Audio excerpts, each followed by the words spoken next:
kembali lagi bersama kami dari kelompok 4. Kami akan menjelaskan mengenai psikologi kepribadian menurut Hans Eysenck.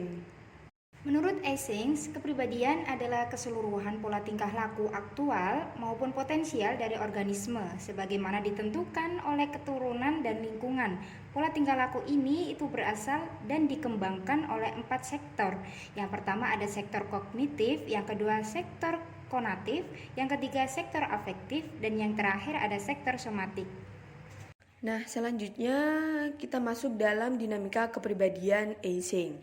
Yang pertama itu ada hierarki faktor-faktor kepribadian. Kepribadian sebagai organisasi tingkah laku oleh Eysenck dipandang memiliki 4 tingkatan hierarkis, dari hierarki yang tertinggi dan yang terendah. Nah, yang pertama yaitu hierarki tertinggi, yaitu type.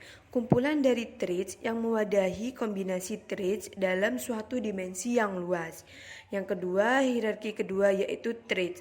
Kumpulan kecenderungan kegiatan, koleksi respon yang saling berkaitan atau mempunyai persamaan tertentu.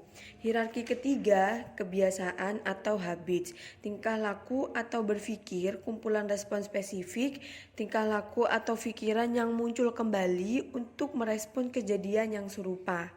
Terakhir yaitu hierarki terendah, respon spesifik, tingkah laku yang secara aktual dapat diamati yang berfungsi sebagai respon terhadap suatu kejadian. Nah, yang kedua yaitu ada 3 dimensi tipe. Yang pertama itu ekstraversi, yang kedua neurotisme, dan yang ketiga psikotisme. Di mana ketiga sifat ini mempunyai sifat bipolar atau berlawanan, yaitu ekstraversi lawannya introversi, neurotisme lawannya stabilita, dan psikotisme lawannya fungsi superego. Untuk penjelasannya pada slide berikutnya ya teman-teman. Nah, yang pertama yaitu ekstraversi dan introversi. Ekstraversi yaitu orang yang memiliki pandangan objektif dan tidak bersifat pribadi. Traits atau sifat dari ekstraversi ini adalah sosiabel, lincah, aktif, asertif, mencari sensasi, riang, dominan, bersemangat, dan berani. Sedangkan introversi yaitu orang yang memiliki pandangan subjektif dan individualis. Traits dari introversi ini adalah tidak sosial, pendiam, pasif, ragu, banyak pikiran, sedih, penurut, dan pesimis, penakut.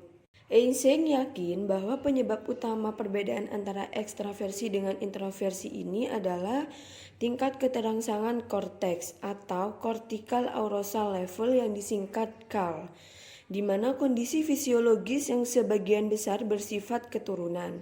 Nah, ekstraversi ini memiliki CAL yang rendah teman-teman, yaitu banyak membutuhkan rangsangan indrawi untuk mengaktifkan korteksnya.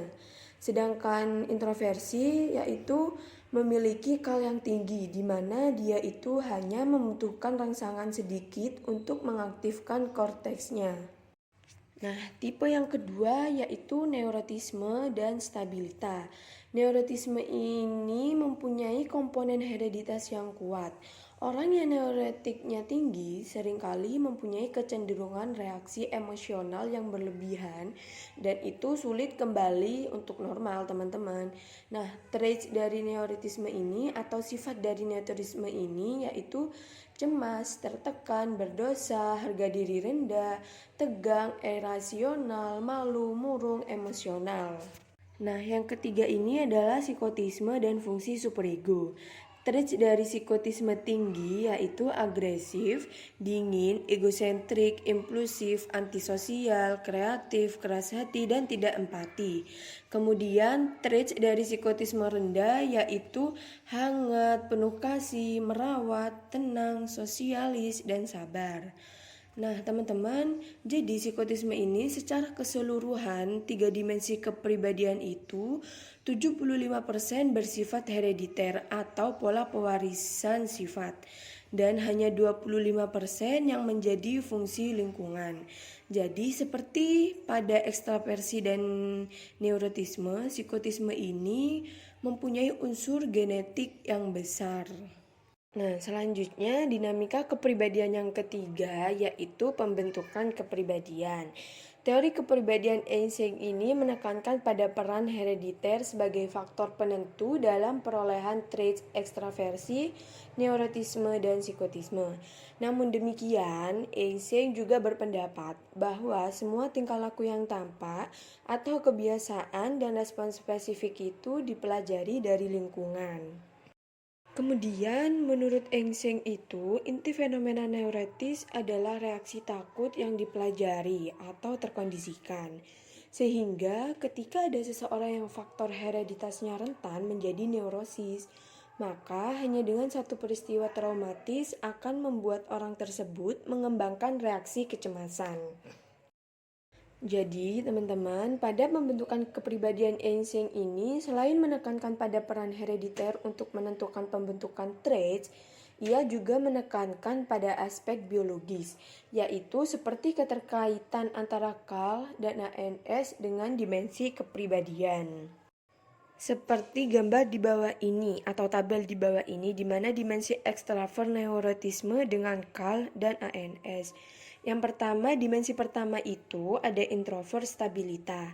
Ia memiliki KAL yang tinggi, ANS rendah, sehingga gejalanya atau simptomnya itu normal introvert. Yang kedua, introvert neurotik, memiliki KAL yang tinggi dan ANS tinggi. Gejalanya atau simptomnya itu gangguan psikis tingkat pertama. Dan yang ketiga, dimensi ekstravert stabilitas, memiliki KAL rendah dan ANS rendah. Jadi simptomnya itu normal ekstravert. Nah, yang terakhir dimensi ekstravert neurotik memiliki KAL yang rendah dan ANS tinggi, sehingga gejala atau simptomnya itu gangguan psikis tingkat kedua.